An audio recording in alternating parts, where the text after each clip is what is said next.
7 araw na po mga kaibigan nang walang humpay ang sagupaan sa pagitan ng Israel at Iran.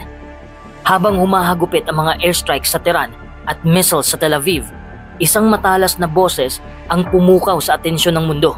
Ang boses ni Pangulong Donald Trump. Hindi siya nananahimik. Sa halip, siya mismo ang nananawagan. Iran must surrender unconditionally. Ngayong video, sisilipin natin ang malalim na kahulugan ng mga aksyon ni Trump. Pag-uusapan din natin ang matalinong estratehiya ng Israel at ang banta ng mas malawak na digmaan sa gitnang silangan. Bago po tayo mapunta sa digmaan, pag-uusapan muna natin ang nangyari noong June 11 para mas maunawaan natin ang buong sitwasyon. Noong gabi ng June 11, sumiklab ang apoy sa ere ng gitnang silangan. Sa isang coordinated air assault na ikinagulat ng buong mundo, inilunsad ng Israel ang tinatawag ngayong pinakamalawak na air offensive nito laban sa Iran. Ito ang naging simula ng tinatawag na air war sa pagitan ng Israel at Iran na matagal nang magkagalit. Pero hindi ito basta-basta lang airstrike. Strategic at surgical ang pagkakakasa ng operasyon ng Israel.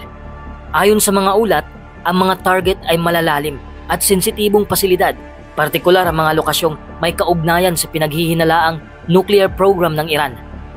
Isa sa pinakaunang tinamaan ang isang sentrong kilala bilang nuclear enrichment facility, ang Natanz. Kasama rin sa tinarget ang mga military storage areas ng Islamic Revolutionary Guard Corps. May mga ulat din ng strike sa mga research universities at laboratories na hinihinalang may koneksyon sa teknolohiyang militar. Ginawa ito ng Israel dahil layunin ng Israel na sirain ang anumang kakayahan ng Iran na makabuo ng sandatang nuklear. At mabilis naman ang reaksyon ng Iran. Sa loob lamang ng 48 hours, mula sa unang wave ng airstrikes, nagpakawala ang Iran ng halos 400 ballistic missiles at drones patungo sa teritoryo ng Israel. Tinarget nila ang mga lungsod, critical infrastructure at ilang military sites. Malamang maitanong mo, bakit ngayon lang? Bakit biglaan? Sa totoo lang, matagal nang may tensyon ang dalawang bansang ito. Nakikita ng Israel ang nuclear ambitions ng Iran bilang direct threat.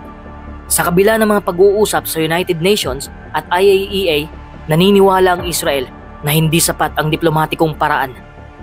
At para sa mga leader nito, ang oras ay hindi kakampi. Noon pa lang, gusto nang umatake ng Israel bago pa mahuli ang lahat. Sa kabilang panig naman, ang Iran ay hindi rin magpapahuli. Ang air war na ito ay hindi lamang labanang militar. Isa rin itong labanan ng imahe, ng pride at ng kontrol sa narrative kung sino ang inaapi at sino ang aggressor. Sa simpleng salita, ito ay giyera sa ere, pero ang tunay na target ay ang kumpiyansa ng bawat bansa. Habang bumabagsak ang mga bomba sa Tehran at nagkakagulo ang mga sibilyan sa Israel, may isang leader na hindi nanahimik. Sa halip na magsilbing tagapamagitan o mediator, naglabas siya ng isang matapang at kontrobersyal na pahayag. Iran must surrender unconditionally. Ito ang mga salitang binitawan ng Pangulo ng Estados Unidos. Sa kanyang opisyal na pahayag, hindi nagsikap si Trump na palambutin ang kanyang mensahe. Sa halip, nilinaw niya na alam ng intelligence ng Amerika ang lokasyon ni Ayatollah Ali Khamenei, ang supreme leader ng Iran. Ngunit hindi pa raw sila kikilos laban dito, sa ngayon.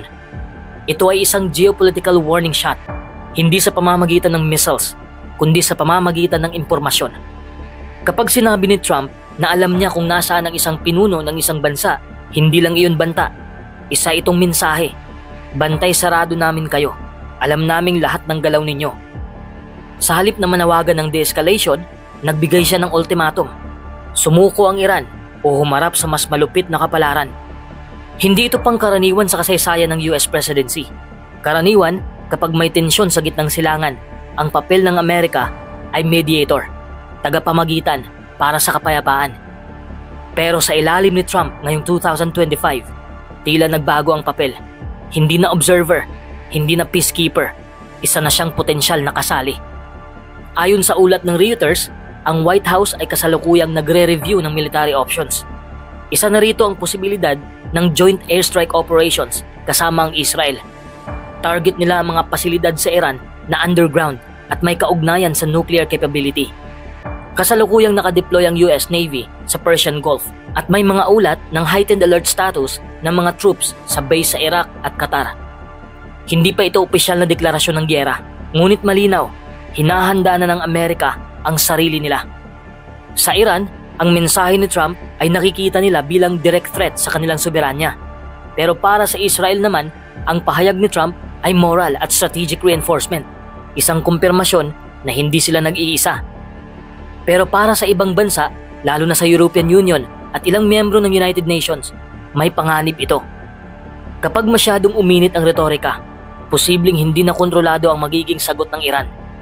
Ang sinabi ni Trump ay hindi basta salita lang. Ito ay maaaring magsilbing senyas ng mas malawak na pagkilos ng militar at ng pagbabago sa buong dynamics ng digmaan. Kung ganito ka-agresibo ang simula, ano ang magiging dulo? Si Trump ay kilala sa paggamit ng foreign conflicts upang patatagin ang imahe niya bilang strongman, isang leader na hindi nagpapadaig sa kaaway. Hindi ito unang beses. Sa kanyang unang termino, ganito rin ang estilo. Tumatayong America First President. Laging may matapang na linya kapag kalaban ng Iran, North Korea o China. Ngayon, bumabalik siya sa parehong playbook. Si Trump ay hindi typical na diplomat. Hindi rin siya sumusunod sa tradisyonal na diskarte ng US foreign policy na may balanseng retorika. Gumagamit siya ng maximum pressure approach, isang kombinasyon ng banta, intelligence leaks at public warnings. Para sa kanya, ang pagpapakita ng kahinaan ay katumbas ng pagkatalo. Kaya't kapag sinabi niyang, alam namin kung nasaan si Khamenei, ito ay hindi lamang military strategy, ito ay psychological warfare. Sa pagsisikap niyang magpakita ng lakas, may kapalit.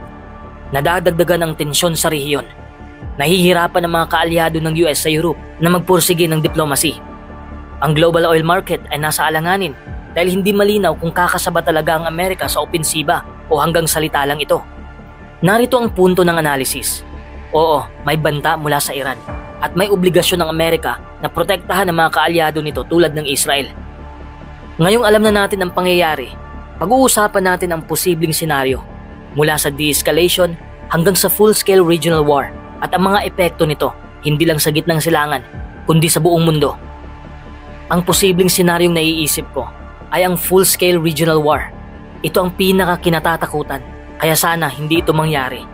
Kasi kung magdesisyon ng Iran na gantihan ang mga airstrikes ng mas agresibo, posibleng targetin nito hindi lang ang Israel kundi ang mga US military bases sa Iraq, Syria, Bahrain o Qatar. Kapag pumasok ang Amerika sa labanan, magsisimula na ang tinatawag na multi-front war. Israel laban sa Iran, US laban sa regional proxies ng Iran, ang Hezbollah, Houthi at Hamas. Pero sana mangyari ang de-escalation kasi ito ang senaryong pinakamaganda pero pinakamahirap makamit. Kasi dito, parehong panig ay maghahanap ng paraan para umatras nang hindi halatang natalo kasi may pride ang isa't isa eh. Maaaring sabihin ng US na mission accomplished kung masisira ang ilang Iranian military sites. Ang Iran naman ay maaaring magdeklara ng resistance victory basta't hindi napatalsik ang gobyerno ni Khamenei. Pareho silang lalabas na parang panalo kahit parehong talo ang mga mamamayan. Pero ano ang kinatatakutan ng buong mundo? Kapag hindi malinaw ang exit plan, kapag sobrang taas ng ego sa magkabilang panig, mas malaki ang tsansang walang manalo at lahat tayo ay matatalo. Kaya sa dulo ng lahat ng ito, isang tanong lang ang naiwan. Sa panahong puno ng ingay, propaganda at tensyon, sino ang tunay na makikinig sa katotohanan? Ang mga kaganapan ngayon ay hindi lang headline. Ito ay mga peraso ng mas malaking kwento. Kwento ng kapangyarihan, survival at ng mga taong nasa gitna ng gulo.